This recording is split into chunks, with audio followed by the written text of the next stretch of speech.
Hello everyone, Dan K. You can do physiology and more. And today is day 2 of basics of resistance training. So there's all types of resistance. Here's the thing: if we're not continuously putting our muscles, bones, our muscles, tendons, ligaments, joints, bones against some type of resistive force, whether it's hitting the ground while we're walking, whether it's running, whether it's doing push-ups, whether it's just basic movements, putting some type of force against your muscle like that to put literally force against it, our bodies are going to get weak. That's why people, when they get up into their 60s, 70s, 80s, whatever, and they stop being active, because when they retire, most people, when they say retire, means they're going to sit on their ass the rest of their life. Some people, not so much. But if you're not doing much of anything to put your body, put your muscles and everything against the resistive force, all that's going to happen is your body is going to continuously become brittle and weak. I know people in the 70s and 80s who are very strong, who have very strong muscles and bones and things like that. And you want to know why? Because they are constantly, at least on a daily basis, at least to some point, putting their muscles and their tendons and bones and everything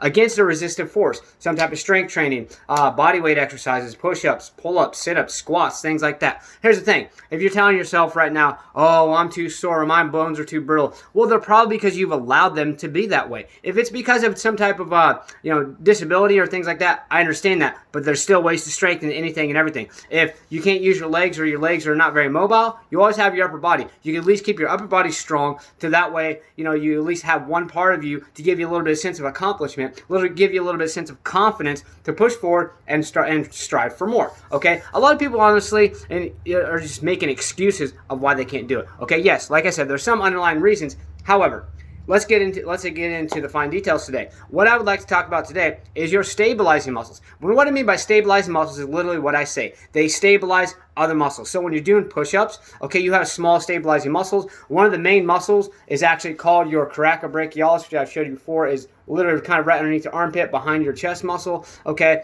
that coracobrachialis is going to prevent a lot of people, when it's weak, from actually doing a significant amount of push-ups, and also can come into play with pull-ups on the downward movement when you go all the way down in position, come back up. Okay, so there's many key components.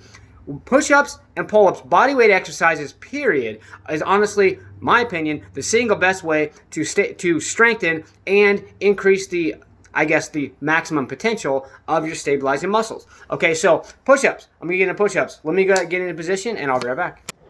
Okay, so with push-ups, of course, you have your basic push-up. Okay, so you're going to get here, and hold on a second here.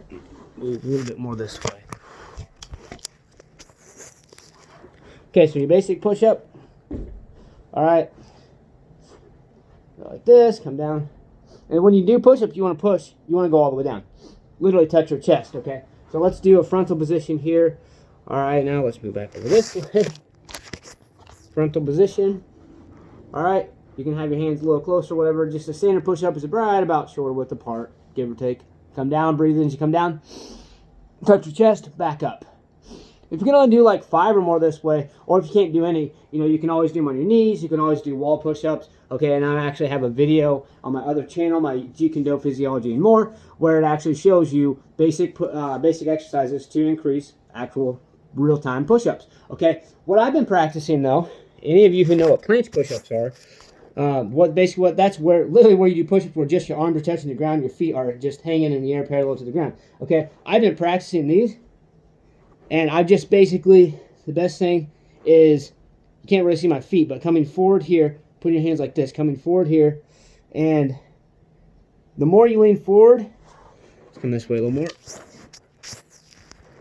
The more you lean forward, this is for the advanced athletes, conditioned individuals, okay? The more you lean forward, the harder it's going to be to come down.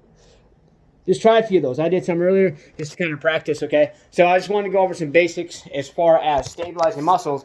Even if you are a big-time bodybuilder, you're doing a lot of weights, which I've known some people in the past that said, "Oh, I only lift weights. I don't need to do push-ups." I said, you know what? If you want to strengthen your stabilizing muscles, you probably want to do push-ups. Well, then you start having shoulder issues and things like that. I said, do more push-ups. He's like, "Well, I don't do any." Okay, start doing push-ups, because that's going to strengthen your stabilizing muscles. Doesn't matter how big, how strong you are, how much weight you can lift. The stabilizing muscles are going to play a key role. So if you're having injuries and you've been lifting a lot of heavy weight, switch to push-ups, at least for a short period of time, or at least alternate. Start out with some push-ups for a good warm-up, then get into weightlifting, then do some push-ups, and end with some push-ups. You also, it's a good idea to do plyometric or speed-based push-ups to help increase or maximize the fast-twitch muscle fibers. So that's basically doing push-ups like this, where you are literally explosiveness, okay? So like that, okay? So there's lots of different variations, okay? But we got to keep our mindset open. So let's get out there, stay motivated. Believe in yourself, believe you can do it, and believe that you deserve it. Let's get out there. Let's go.